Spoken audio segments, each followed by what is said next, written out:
ഓരോ പ്രഭാതത്തിലും പുതിയ സ്നേഹം നൽകി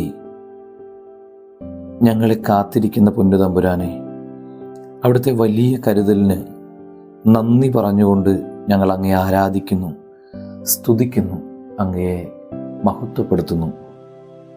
ഇന്ന് ഓഗസ്റ്റ് മാസം 11-ാം തീയതി തിങ്കളാഴ്ച, കർത്താവ് നൽകിയ പുതിയ ദിവസത്തെ ഓർത്ത് നന്ദി പറഞ്ഞുകൊണ്ട് ഈ ദിവസം മുഴുവനിലേക്കും കർത്താവിൻ്റെ സംരക്ഷണം നമുക്ക് പ്രാർത്ഥിക്കാം. ഇന്നത്തെ നമ്മുടെ പ്രത്യേക നിയോഗങ്ങളെല്ലാം ദിവ്യകാരുണ്യനാഥൻ്റെ സന്നിധിയിലേക്ക് നമുക്ക് സമർപ്പിക്കാം. മത്തായി സുവിശേഷം 23-ാം അധ്യായം 34 മുതൽ 39 ഉൾപ്പെടെയുള്ള വചനങ്ങളാണ് സഭാമാതാവ് ഇന്ന് ധ്യാനിക്കാൻ നൽകുക. അതുകൊണ്ട് ഇതാ പ്രവാചകന്മാരെയും ജ്ഞാനികളെയും നിയമജ്ഞരെയും ഞാൻ നിങ്ങളുടെ അടുക്കിലേക്ക് അയക്കുന്നു. അവരിൽ ചിലരെ നിങ്ങൾ വധിക്കുകയും ക്രൂശിക്കുകയും ചെയ്യും. ചിലരെ നിങ്ങൾ നിങ്ങളുടെ സിനഗോഗുകളിൽ വെച്ച് ചമ്മട്ടി കൊണ്ടടിക്കുകയും പട്ടണം തോറും പിന്തുടർന്ന് പീഡിപ്പിക്കുകയും ചെയ്യും.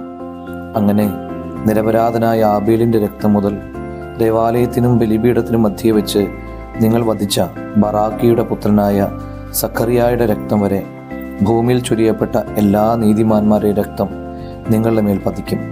സത്യമായി ഞാൻ നിങ്ങളോട് പറയുന്നു, ഇവയെല്ലാം ഈ തലമുറയ്ക്ക് സംഭവിക്കുക തന്നെ ചെയ്യും.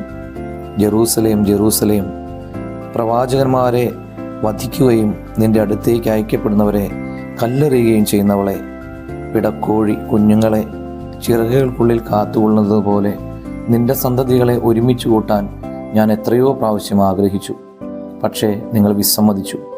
ഇതാ നിങ്ങളുടെ ഭവനം പരിത്യക്തവും ശൂന്യവുമായി തീർന്നിരിക്കുന്നു.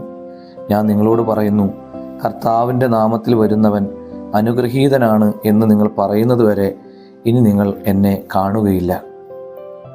സ്വർഗരാജ്യത്തിൻ്റെ ചിറകൻ കീഴിലേക്ക് നമ്മെ ഓരോരുത്തരെയും ഒരുമിച്ച് കൂട്ടാൻ കർത്താവ് എത്രയോ അധികമായി ആഗ്രഹിക്കുന്നു.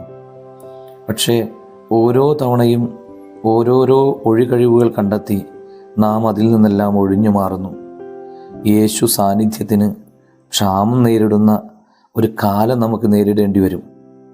നാം എത്ര ആഗ്രഹിച്ചാലും അവിടത്തേക്ക് നമ്മെ രക്ഷിക്കാൻ കഴിയാതെ വരുന്ന അന്ത്യവിധി ദിനത്തെ നാം ഒരു നടുക്കത്തോടെ എന്നും ഓർക്കണം. കർത്താവേ, തിരുവചനങ്ങളോട് ചേർന്ന് നിൽക്കാൻ, അപ്പോസ്തലന്മാരുടെ പ്രബോധനങ്ങളോട് ചേർന്ന് നിൽക്കാൻ, തിരുസഭയോട് ചേർന്ന് നിൽക്കാൻ വലിയ കൃപ തരണമേ എന്ന് നമുക്ക് ഇന്ന് പ്രാർത്ഥിക്കാം. എല്ലാവർക്കും നല്ലൊരു ദിവസം ആശംസിക്കുന്നു. നമ്മുടെ കർത്താവ് ഈശോ മിശിഹായുടെ കൃപയും പിതാവായ ദൈവത്തിൻ്റെ സ്നേഹവും പരിശുദ്ധാത്മാവിൻ്റെ സഹവാസം ഉണ്ടായിട്ട് ഇപ്പോഴും എപ്പോഴും എന്നേക്കും.